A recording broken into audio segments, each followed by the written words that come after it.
Hello everyone, welcome to my channel students. और आज हम लोग शुरू कर रहे हैं क्लास 12 का एक पहला चैप्टर हमारा जो इलेक्ट्रिक चार्ज एंड फील्ड के नाम से है, वो पहला चैप्टर चालू कर रहे हैं। उसमें आज हम जो टॉपिक लेने वाले हैं वो है ऑल अबाउट चार्ज। चार्ज के बारे में सारी बातें सीखने वाले हैं और साथ में उसकी इलेक्ट्रॉनिक थ्योरी क्या है वो भी हम समझने वाले हैं स्टूडेंट्स।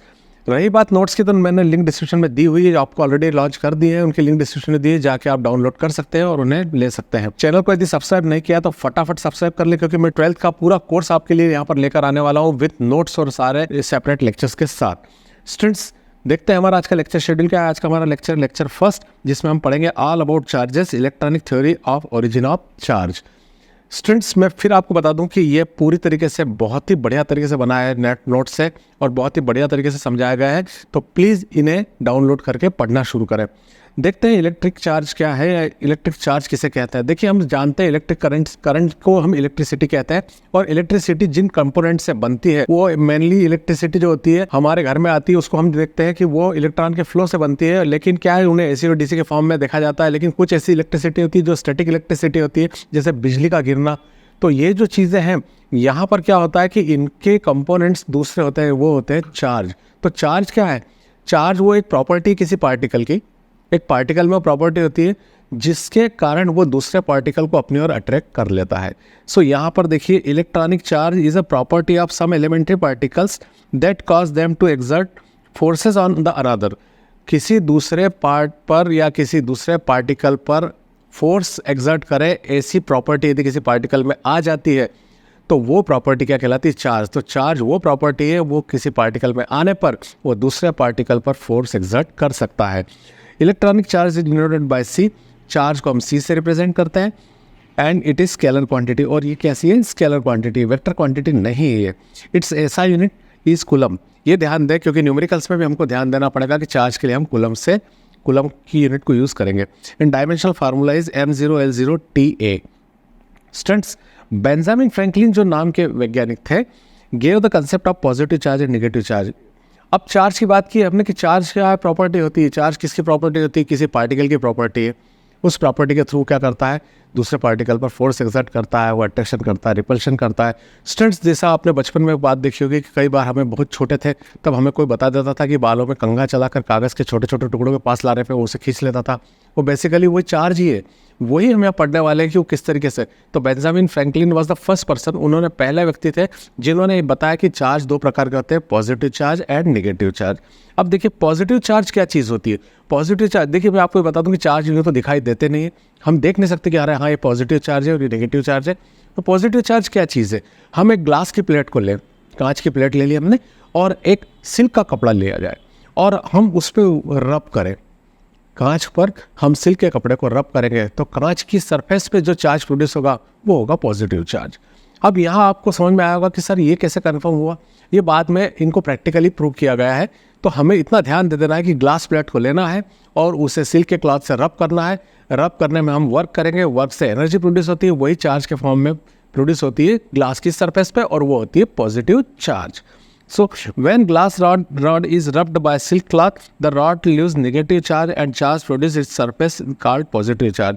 जब हम ग्लास रॉड को सिल्क के कपड़े से रगड़ते हैं तो ग्लास की रॉड जो होती है वो अपने नेगेटिव चार्ज को छोड़ देती है। किसमें? सिल्क के कपड़े में। एक बात जरूर ध्यान दें कि ग्लास पर पॉजिटिव चार्ज तब आएगा जब वो इलेक्ट्रॉन को रिलीज कर देगा, और किसी पर नेगेटिव चार्ज तब आएगा जब वो इलेक्ट्रॉन को एक्सेप्ट कर लेगा। तो ध्यान देने की बात है कि यहाँ पे पॉजिटिव चार्ज आया ग्लास प्लेट पे, मतलब इसने इलेक्ट्रॉन को रिलीज कर दिया है, और रिलीज किसमें किया होगा? सिल्क के कपड़े में रिलीज किया होगा। तो ये हमारा होता है पॉजिटिव चार्ज। अब निगेटिव चार्ज, पिछली बार पॉजिटिव चार्ज में हमने क्या लिया था? Glass plate. अब हम निगेटिव चार्ज के लिए यहाँ लेंगे एबोनाइट की प्लेट।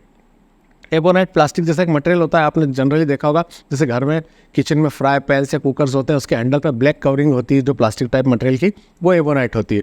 उस एबोनाइट को लेके एक पुराने कपड़े, पुराने ऊन, मतलब स्वेटर या ऊन या कैट स्किन को ले लें। कैट स्किन ईजिली अवेलेबल नहीं होती, इसलिए हम ऊन या किसी पुराने स्वेटर को ले सकते हैं। पुराने स्वेटर से यदि हम उस एबोनाइट पर रब करेंगे तो उसकी सरफेस पे जो चार्ज प्रोड्यूस होगा वो होगा नेगेटिव चार्ज। तो यहाँ पर क्या हुआ होगा कि वूल में से या स्वेटर में से या ऊन में से इलेक्ट्रॉन ट्रांसफर हो गए होंगे किस पर? एबोनाइट पे। इस प्रकार से वहाँ पर क्या आ गया होगा? Negative charge. When ebonite rod is rubbed with cat skin और wooden cloth, the charge produce on the rod due to loss of positive charge is called negative charge. यहाँ पर लॉस ऑफ पॉजिटिव चार्ज हुआ होगा, मतलब ebonite ने positive charge को loss कर देगा तो उस पर कौन रहेगा होगा, नेगेटिव चार्ज रहेगा होगा। इस प्रकार से उस पर चार्ज जो प्रोड्यूस होता है वो नेगेटिव चार्ज होता है। आई थिंक छोटी छोटी डेफिनेशन है, समझ में आ ही गई होगी आपको। लाइक चार्जेस, अब इनमें क्या एक खास बात ये होती है कि जैसे दो पॉजिटिव चार्ज पास पास ले आए हम, जैसे दो ग्लास प्लेट है जिन पर हमने पॉजिटिव चार्ज प्रोड्यूस करे, उनको हम पास पास ले आए, तो वो एक दूसरे क्या करेंगी, वो एक दूसरे को रिपल करेंगे। लेकिन एक पर पॉजिटिव चार्ज है और दूसरी रॉड पर नेगेटिव चार्ज है, एबोनाइट की नेगेटिव चार्ज वाली और ग्लास प्लेट की पॉजिटिव चार्ज वाली रॉड पास पास में ले आए, तो they will attract each other, वो एक दूसरे को आकर्षित करने लग जाएगी, खींचने लग जाएगी। यानी से like charges ripple each other and unlike charges, वो जो अनलाइक चार्जेस होते हैं दे अट्रैक्ट ईच अदर। तो ये हमको बात ध्यान देना है। सो हमारा अब नेक्स्ट टॉपिक है वो है electronic theory of origin of charge. ये एक अलग क्वेश्चन है, जो प्रीवियस क्वेश्चन था वो एक डेफिनेशन बेस्ड क्वेश्चन था, लेकिन ये क्वेश्चन अलग है। ये एग्जाम पॉइंट ऑफ व्यू से इंपॉर्टेंट है, ध्यान दीजिए। इसमें क्या कहा गया है, electronic theory of origin of charge. Charge कैसे हुआ वो हमने प्रोसेस देख ली थी, लेकिन इसकी ओरिजिन क्या है, ये कहाँ से आ रहा है, इसको समझने के लिए हमें एक थ्योरी समझना पड़ेगी। जो मैंने यहाँ पूरी थ्योरी लिख रखी है स्टूडेंट्स, लेकिन मैं आपको उसको समझा देता हूँ। रूबरू समझने से आपको बहुत जल्दी समझ में आएगा। आप सभी जानते हैं, जो प्रीवियस क्लासेस में आपने पढ़ा हुआ है, कि दुनिया की हर ऑब्जेक्ट, दुनिया की हर चीज़ जो होती है वो एटम से बनी होती है। और एटम क्या होता है, एटम एक हॉलो स्ट्रक्चर है जिसके सेंटर में न्यूक्लियस है। और न्यूक्लियस में क्या है, न्यूक्लियस में दो पार्टिकल्स है, proton and neutron. Proton positively charge है, न्यूट्रॉन पे कोई चार्ज नहीं है। ये हमने बात की उसके सेंटर की। अब सेंटर के बाहर ऑर्बिट्स होती हैं जिनको हम एनर्जी लेवल्स कहते हैं। उन एनर्जी लेवल्स के अंदर दूसरा पार्टिकल चक्कर लगाता रहता है, वो कहलाता है इलेक्ट्रॉन, उस पर नेगेटिव चार्ज होता है।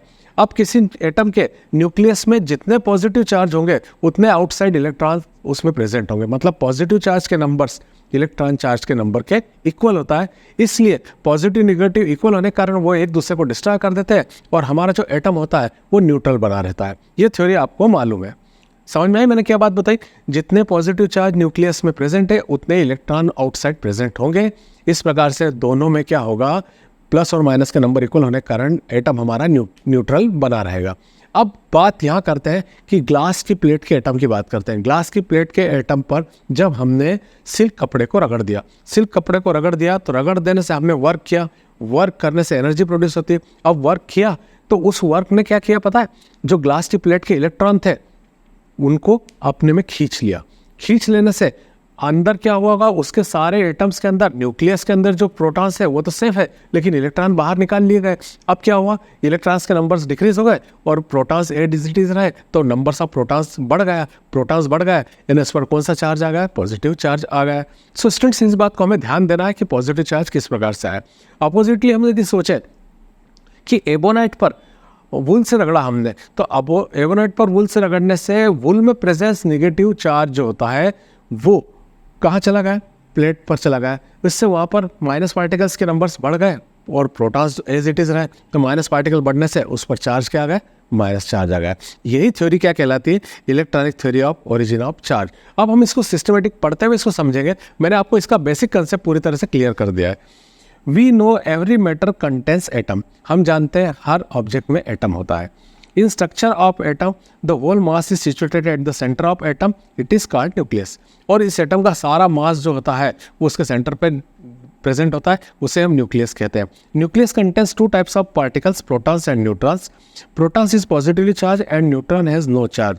Around the nucleus orbits are present, in their orbits electrons revolves. मैंने आपको बताया था कि सेंटर के अंदर दो पार्टिकल होते हैं, एक प्रोटॉन और एक न्यूट्रॉन। प्रोटॉन पॉजिटिवली चार्ज होता है, न्यूट्रॉन पे कोई चार्ज नहीं होता। और बाहर जो ऑर्बिट्स होती है जिसके आसपास, एटम के अंदर लेकिन न्यूक्लियस के आसपास जो ऑर्बिट होती है, उन ऑर्बिट में जो एक पार्टिकल चक्कर लगाता रहता है उसे हम इलेक्ट्रॉन कहते हैं और ये नेगेटिवली चार्ज होता है। ये बेसिक बातें पहले हमें नोट कर लेना है, इसमें लिख लेना है। अब इसमें देखिए मैंने ब्लू से यहाँ मेंशन किया हुआ है, आप देखें, the magnitude of negative charge is of electron is exactly equal to magnitude of positive charge of proton. Magnitude मतलब नंबर्स जो होते हैं प्रोटॉन के किसके इक्वल होते हैं, इलेक्ट्रॉन के इक्वल होते हैं। Thus in many atoms numbers of electrons are equal to numbers of protons, so atom is electrically neutral। इसलिए एटम्स बहुत सारे ऐसे होते हैं जिनमें दोनों के नंबर सेम होते हैं और वो क्या बने होते हैं, न्यूट्रल। केवल रेडियोएक्टिव एटम्स ऐसे होते हैं जिनके अंदर इनके नंबर्स क्या होते हैं, चेंज हो जाते हैं, जिसलिए वो एक्टिव बने रहते हैं, न्यूट्रल नहीं होते हैं। Electron which are close to the nucleus, हाँ एक बात ये ध्यान दें कि क्या होता है कि न्यूक्लियस के आसपास बहुत सारी ऑर्बिट्स होती है। कुछ ऑर्बिट्स बिल्कुल न्यूक्लियस के पास होती है, कुछ थोड़ी थोड़ी उससे लॉन्ग डिस्टेंस पे चली जाती है।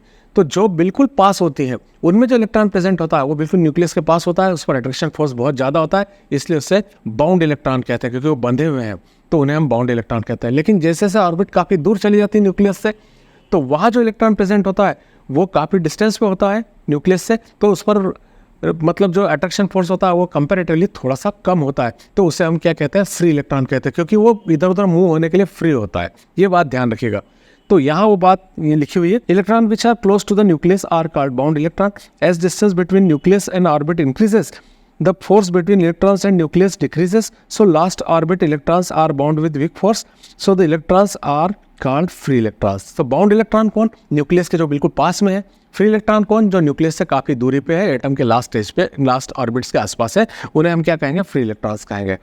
When glass rod is rubbed with the silk cloth, free electrons of glass rod transfer to the silk cloth। That's right। देखिए जैसे हमने उसको रगड़ा कांच की प्लेट को रेशम के कपड़े से, तो रगड़ने से रेशम के कपड़े में कांच की प्लेट के फ्री इलेक्ट्रॉन्स जो आउटसाइड के थे वो इजीली आ गए, क्योंकि उन पर जो है अट्रैक्शन फोर्स बहुत लो था, तो वो इजीली ट्रांसफर हो गए कपड़े में, जिससे क्या हो गया, न्यूक्लियस में नंबर्स वही रहे लेकिन इलेक्ट्रॉन्स डिक्रीज हो गए, फलस्वरूप पॉजिटिव चार्ज बढ़ गया और ग्लास रॉड पर कौन सा आ गया, पॉजिटिव चार्ज आ गया। वही बात यहाँ पे लिखी हुई है।